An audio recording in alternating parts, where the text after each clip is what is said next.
ವಾಹಿ ನ್ಯೂಸ್ಗೆ ಸ್ವಾಗತ. ನವೆಂಬರ್ನಲ್ಲಿ ಸಿಎಂ ಬದಲಾಗ್ತಾರೆ ಎಂಬ ಅಶೋಕ್ ಹೇಳಿಕೆಗೆ ಸಂಬಂಧಪಟ್ಟಂತೆ ಸಚಿವ ಪರಮೇಶ್ವರ್ ಪ್ರತಿಕ್ರಿಯಿಸಿದ್ದು, ಅಶೋಕ್ ಯಾವಾಗ ಜ್ಯೋತಿಷ್ಯ ಕಲಿತುಕೊಂಡ್ರು ಅಂತ ಗೊತ್ತಾಗ್ತಾ ಇಲ್ಲ. ಅವರ ಜ್ಯೋತಿಷ್ಯ ಶುದ್ಧ ಸುಳ್ಳು ಅಂತ ಟಾಂಗ್ ಕೊಟ್ಟಿದ್ದಾರೆ. ಈ ಬಗ್ಗೆ ಮಾತನಾಡಿ, ಅಶೋಕ್ ಅವರು ಯಾವಾಗ ಜ್ಯೋತಿಷ್ಯ ಕಲಿತುಕೊಂಡ್ರು ಗೊತ್ತಿಲ್ಲ. ಯಾವ ಟ್ರೈನಿಂಗ್ ಸ್ಕೂಲ್ನಲ್ಲಿ ಇದನ್ನ ಕಲಿತ್ರೋ, ಯಾವ ಜ್ಯೋತಿಷ್ಯ ಹೇಳ್ಕೊಟ್ಟಿದ್ದಾರೋ ಗೊತ್ತಿಲ್ಲ. ಆದ್ರೆ ನಮ್ಮ ಪಕ್ಷದಲ್ಲಿ ಸಿಎಂ ಬದಲಾವಣೆ ಸೂಚನೆ ಇಲ್ಲ. ಅವರ ಜ್ಯೋತಿಷ್ಯ ಸುಳ್ಳು ಅಂತ ಟಾಂಗ್ ಕೊಟ್ಟಿದ್ದಾರೆ. ಇದೇ ವೇಳೆ ಮೈಕ್ರೋ ಫೈನಾನ್ಸ್ ಬಿಲ್ ವಿಚಾರದ ಬಗ್ಗೆ ಮಾತನಾಡಿ, ಮೈಕ್ರೋ ಫೈನಾನ್ಸ್ ವಿರುದ್ಧ ಹೊಸ ಕಾನೂನು ತರಲು ರಾಜ್ಯಪಾಲರು ಕಾನೂನು ತಜ್ಞರ ಜೊತೆ ಮಾತನಾಡಿ ತೀರ್ಮಾನ ಮಾಡಬಹುದು. ಈ ಬಗ್ಗೆ ನನಗೆ ಗೊತ್ತಿಲ್ಲ ಎಂದಿದ್ದಾರೆ. ಈಗ ಮತ್ತೆ ಅಶೋಕ್ ಸಿಎಂ ಬದಲಾವಣೆ ಅನ್ನುವಂಥ ವಿಚಾರ ನೆನ್ನೆಯೂ ಮಾತಾಡಿದ್ದಾರೆ. ಅಂದರೆ ನವೆಂಬರ್ 15ರ ಬಳಿಕ ಬದಲಾಗ್ತಾರೆ ಅನ್ನುವಂಥದ್ದು ಮತ್ತೆ ರಿಪೀಟ್ ಮಾಡ್ತಿದ್ದಾರೆ. ಮೊನ್ನೆನೂ ಹೇಳಿದ್ರು, ನೆನ್ನೆನೂ ಕಂಟಿನ್ಯೂ ಮಾಡಿದ್ದಾರೆ. ಮತ್ತೆ ನಾನು ಅದೇ ಹೇಳಬೇಕು, ಜ್ಯೋತಿಷ್ಯ ಅವರಿಗೆ ಯಾವಾಗ ಕಲ್ತ್ಕೊಂಡ್ರು ಅಂತ. ಜ್ಯೋತಿಷ್ಯ ಹೇಳೋದನ್ನೇ ಯಾವಾಗ ಕಲ್ತ್ಕೊಂಡ್ರೋ ಗೊತ್ತಿಲ್ಲ. ಯಾವ ಟ್ರೈನಿಂಗ್ ಸ್ಕೂಲಲ್ಲಿ ಅವ್ರಿಗೆ ಜ್ಯೋತಿಷ್ಯ ಹೇಳ್ಕೊಟ್ಟಿದ್ದಾರೋ ಗೊತ್ತಿಲ್ಲ. ಅದು ಯಾವುದೂ ಕೂಡ ಅಂತಹ ಬದಲಾವಣೆಗಳು ನಮ್ಮ ಪಕ್ಷದಲ್ಲಿ ಅಂಥದ್ದು ಯಾವುದೂ ಕೂಡ ಸೂಚನೆ ಇಲ್ಲ.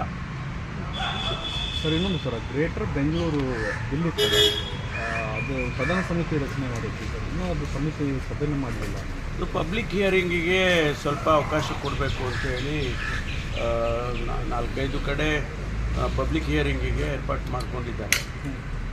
ಜನಸಮುದಾಯ ಯಾವ ರೀತಿ ಅದಕ್ಕೆ ಪ್ರತಿಕ್ರಿಯೆ ಮಾಡುತ್ತೆ ಅಂತೇಳಿ ತಿಳ್ಕೊಂಡು, ಆನಂತರ ಅದರಲ್ಲಿ ಏನಾದರೂ ಒಳ್ಳೆಯ ಸಲಹೆಗಳು ಬಂದರೆ ಅದನ್ನು ಕೂಡ ಸೇರಿಸ್ಕೊಳ್ಳೋದಕ್ಕೆ ಅನುಕೂಲ ಆಗುತ್ತೆ ಅಂತೇಳಿ ಪಬ್ಲಿಕ್ ಹಿಯರಿಂಗ್ ಆದಮೇಲೆ ಅದಕ್ಕೆ ಸದನಕ್ಕೆ ಚರ್ಚೆಗೆ ತರಬೇಕು ಅಂತ ಹೇಳಿ ಯೋಚನೆ ಮಾಡಿದ್ದಾರೆ ನಮ್ಮ ಸಚಿವರು.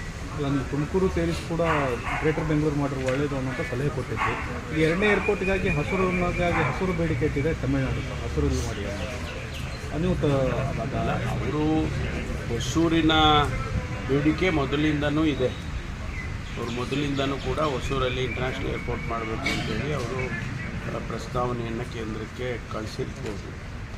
ನಮ್ಮ ಇದು ಏನಂದರೆ, ನಮ್ಮಲ್ಲಿ ಬೆಂಗಳೂರಿನ ಈಗಿರ್ತಕ್ಕಂಥ ಇಂಟರ್ನ್ಯಾಷನಲ್ ಏರ್ಪೋರ್ಟಲ್ಲಿ ಜಾಸ್ತಿ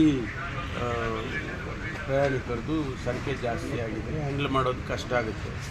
ಈಗ ಚೆನ್ನೈಗೆ ಹೋಗೋದಕ್ಕೆ 35-40 ನಿಮಿಷ ಆಗುತ್ತೆ, ಅಥವಾ ಮಂಗಳೂರಿಗೆ ಹೋಗೋದಕ್ಕೆ 35-40 ನಿಮಿಷ ಆಗುತ್ತೆ. ಆ 35 ನಿಮಿಷ ಹೋಗೋದಕ್ಕೆ 2 ಗಂಟೆ ತೊಗೊಳುತ್ತೆ. ಅದಕ್ಕೋಸ್ಕರ ಡೊಮೆಸ್ಟಿಕ್ ಒಂದು ಕಡೆ, ಇಂಟರ್ನ್ಯಾಷನಲ್ ಒಂದು ಕಡೆ, ಆ ರೀತಿ ಏನಾದರೂ ಮಾಡ್ಬೋದು ಅನ್ನೋದು ಉದ್ದೇಶ. ಜೊತೆಗೆ ಇಂಟರ್ನ್ಯಾಷನಲ್ ಫ್ಲೈಟ್ಸ್ಗಳೇನು ಬೆಂಗಳೂರಿಗೆ ಹೆಚ್ಚಿನ ಸಂಖ್ಯೆಯಲ್ಲಿ ಬರ್ತಾ ಇದ್ದಾವೆ, ಅದಕ್ಕೂ ಅವಕಾಶ ಮಾಡಿಕೊಡ್ಬೇಕು ಅಂತ 2ನೇ ಏರ್ಪೋರ್ಟನ್ನು ಮಾಡಬೇಕು ಅಂತ ನಾವು ಯೋಚನೆ ಮಾಡಿದ್ದೀವಿ. ಕನ್ನಡಿಗರ ಮೆಚ್ಚಿನ ನಿಮ್ಮ AJ 24/7 ನ್ಯೂಸ್ ಕನ್ನಡ ವಾಹಿನಿ ಇದೀಗ ಟಿವಿಯಲ್ಲಿ ಲಭ್ಯ. ವೇಳೆ ನೋಟಿಸ್ ಕೊಟ್ಟಿದ್ರೆ ವಾಪಸ್ ತಗೋತೀವಿ.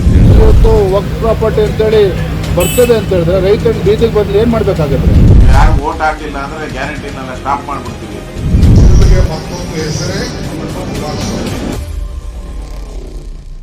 ಕರ್ನಾಟಕ ಮತ್ತು ದೇಶ ವಿದೇಶ 360 ಡಿಗ್ರಿ ಸುದ್ದಿ ಹಾಗೂ ಉತ್ತರ ಕರ್ನಾಟಕ, ಬೆಳಗಾವಿ, ಬಾಗಲಕೋಟೆ, ಧಾರವಾಡ, ಹಾವೇರಿ, ಗದಗ, ಬಿಜಾಪುರ ಜಿಲ್ಲೆಯ ಕ್ಷಣದ ವಿವರವನ್ನ ಪಡೆಯುವುದಕ್ಕೆ AJ 24/7 ನ್ಯೂಸ್ ಕನ್ನಡ ವಾಹಿನಿಯನ್ನ ಲೈಕ್ ಮಾಡಿ, ವಿಡಿಯೋಗಳನ್ನ ಶೇರ್ ಮಾಡಿ, ಕಮೆಂಟ್ ಮಾಡುವ ಮೂಲಕ ನಮ್ಮ ವಾಹಿನಿಗೆ ಸಹಕಾರ ನೀಡಿ ಮತ್ತು ಚಾನೆಲ್ ಅನ್ನ ಸಬ್ಸ್ಕ್ರೈಬ್ ಮಾಡಿ.